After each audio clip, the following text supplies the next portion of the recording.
let's talk gutter vacuuming, carbon fibre poles, goosenecks and end tools. I have an elite pole. If you're unaware, the base pole has vacuum release. The vacuum release will allow you to drop that debris to the ground by decreasing your vacuum source.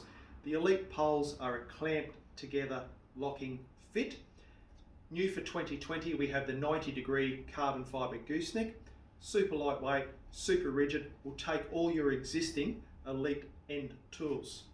Also new for 2020 is the 180-degree up and over.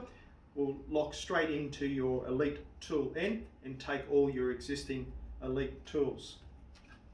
This is the standard gooseneck, which will originally come with your SkyVac purchase or your pole set, and will take all those elite tools.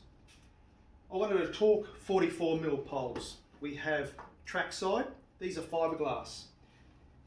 Been around for many years, is the standard carbon fibre 44mm gutter vacuum pole.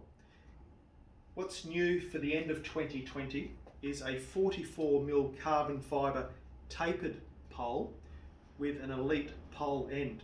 So if you'd like to fit or install the new latest carbon fibre goosenecks, tool ends in the elite toolkits, you're able to do this with an adapter kit for your 44mm carbon fibre poles. Any more information in Australia, you can see us at skyvacaustralia.com.au, and you can check out pricing at ionicsystems.com.au. Stay safe.